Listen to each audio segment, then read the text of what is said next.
Let's talk today about the 50% rule, when to stop fixing and to start replacing.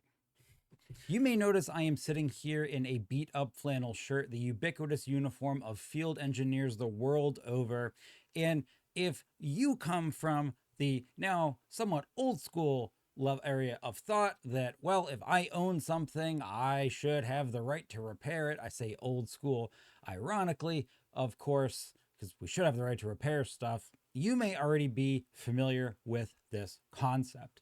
But if you're not, or if you work in an industry like managed service providers that typically tend to replace things pretty often, you may not have heard of this. So let's start with what exactly is the 50% rule when it comes to repairing equipment, and how does this apply at a tech company, specifically an MSP?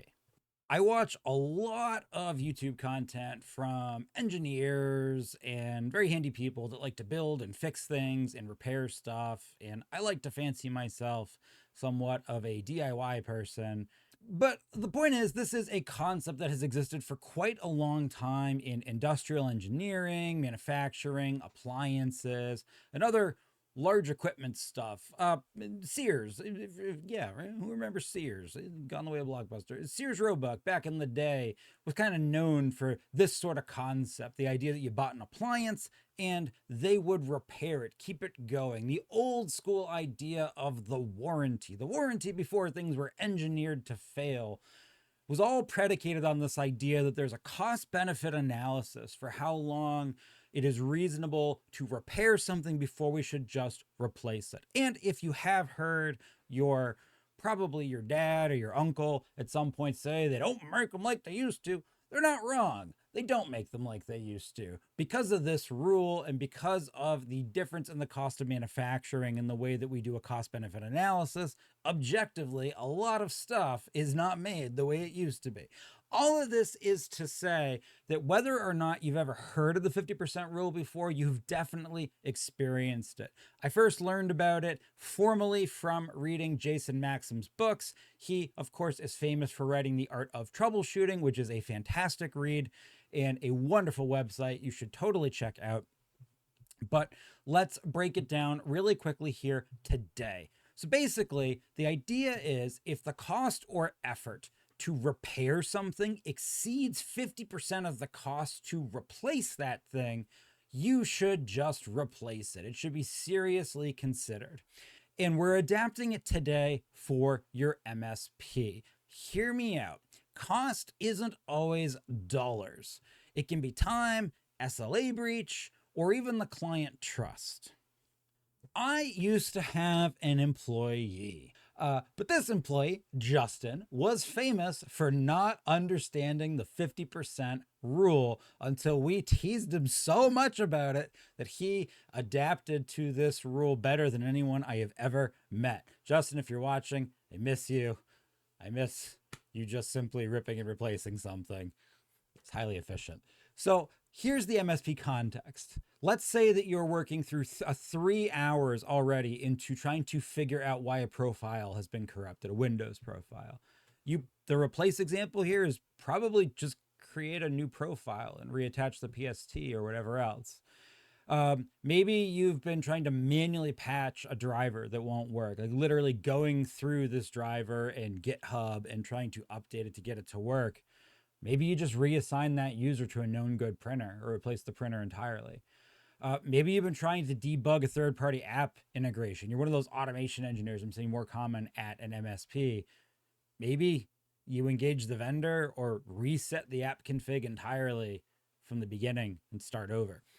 In each one of these cases, the idea is that as an MSP, where we are doing a risk-benefit analysis to support something against a fixed recurring cost, it is incumbent on our tech department to always be balancing the amount of time being used to repair something versus simply replacing something on the other side. Sometimes explicitly with literally replacing it with a new thing. Other times, the idea that is there a quicker way? I mentioned Justin before. When Justin first worked for us, if he had a challenge on his own work computer he couldn't figure out, he would just from scratch, he would reinstall Windows. He would just spend hours, an entire day troubleshooting until he could figure it out. And we used to give him such a hard time about this that eventually his mindset switched to, if I can't figure out what's wrong in about 30 minutes of tinkering, I'm just going to restore a backup from the last time it worked and go from there, which was much quicker. And it was a really good way to approach this concept of basically repair versus replace. So here's some warning signs that you're breaking the 50% rule at your MSP. You've repeated steps more than once, especially troubleshooting or repair steps. You've had no meaningful progress in 2x the time budgeted. Because of course you all have ticket categorization in your ticketing system, right? And you are setting ticket budgets for those ticket categories. You're not just leaving this open-ended and letting your employees decide how long it should take, right? Right? You're emotionally invested in proving you can fix it. Connor from Finn, I think, likes to ask people, do you like to win or do you just not like to lose? A lot of us fall into this situation where we don't like to lose. And we get emotionally invested in just, I want to fix it. It's not done until I've fixed it. And you're solo troubleshooting something that now needs a team or a vendor. How many of us live on an island for far too long before we ask for help, escalate, or recognize that we aren't going to figure it out? We're not seeing the forest through the trees. You need to start thinking both as an individual and as a company, how do I apply this rule? How do I get a quick diagnostic framework going? And once again, this is not really coming from MSP stuff. This is how the rest of the repair and replace industry has worked for at least half a century, if not longer. What is the replacement path or workaround? That's the first thing. You should be looking at any ticket you have on your help desk that is taking more than 2x the budgeted time. You should be doing a retroactive analysis as a manager or as a team lead to identify those. And it should be identified clearly for the team at your MSP.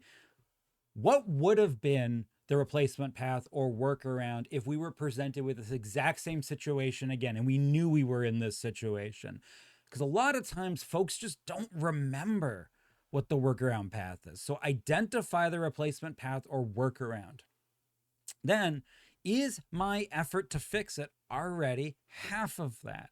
And you're not going to know this unless you start doing estimations of the proper amount of time it should take for common tickets, and then teaching your team to start doing a cost-benefit analysis at triage as to whether or not this situation is likely to exceed that budget. So is my effort to fix already half of the replacement path or workaround effort or time? And will more time bring new results or just more of the same? And in most cases at an MSP, where we are not really set up to do true root cause analysis, we can't really send somebody to sit in a chair in the server room for 40 hours at the client site all week waiting for that 1 minute that the switch gets saturated that we can never tell at the office in time. We can't normally do that. So in most cases, it will just be more of the same. If yes to number 2 and number 3 of those 3 items, is my effort to fix half of the time to replace, and will more time bring new results or just more of the same, then you need to escalate, replace, or move on. Now, for those of you that hear that and you go, well, that's giving up. We don't give up here. We fix things. First of all, no, you don't. You're an MSP. Stop saying that. You don't fix things. You try to fix some things, but fundamentally, an MSP is in the business of mitigating risk. So we do not fix things. We replace things with known good conditions that minimize risk. We are far closer to an insurance company in that sense than we are to a mechanic. So no, you are not fixing things. And therefore, once you have that moment of self-realization, you're not giving up here, you're optimizing. That is the point. You are optimizing. You are cutting your losses, and that is a skill, not a failure. You're making the decision visible. You're documenting it in the ticket or the PSA or in your workflow. And if you're very high maturity, you're documenting it in your client-facing documentation. And you're leaving information for the next person to better interpret and see this happening ahead of time. And here's why all this is important. Everything I've just said sounds like we're not doing our job. I mean, we're computer mechanics. We're supposed to tinker until we fix it. No, we're not. We are not computer mechanics. We are uptime enablement. We are there to make sure that the end users can continue to do their work. They are not paying us to fix things. They are paying us to keep them functional. There's a difference. Fixing things may be the vehicle to keep them functional sometimes. It is not what they are paying us for. They don't care that we spent 3 days until we finally root cause fixed it and got everything working again. All they see is I was down for 3 days. You jerk. That's why this is so important for you as an MSP to not only adopt organization-wide, but to train everybody on your help desk to be thinking about using the 50% rule when they are approaching service tickets. Oh, and if you are one of those people like me that does not like to lose, and once I get into working on something, sunk cost fallacy, that is, I've already spent 2 hours on it, I can't give up now, is a problem for you or in your brain that trips you up. First of all, I feel you, I hear you. A lot of us are like that. You're not bad or abnormal for being that way, but that behavior is not a good behavior in tech support. So, much like other things that we identify as being neurodivergent and we work on ways to help ourselves work around and work through that, you need to figure out what triggers you to go into that mode and see if you can start working on how to identify when you're in that zone and have a way you can raise your hand and ask someone else to help you. You are not going to be able to go from I don't like to lose, sunk cost, I got to figure it out, to magically overnight suddenly disciplining yourself out of that. You're not going to be able to do that. It's not who you are. But you can start to learn when you feel yourself going to that zone, and you can learn to raise your hand so that a friend who you work with, a coworker, can step in and help you for you so you don't go down that path. So if you are that person, do not fear. You don't have to fundamentally change what your personality is. Just learn the conditions, the words, the brain sort of movements, their thoughts that lead you down that path, and start training yourself to raise your hand and be like, I am starting to do that forest through the trees thing again. Can someone on the team come over here? Have a good one, friends.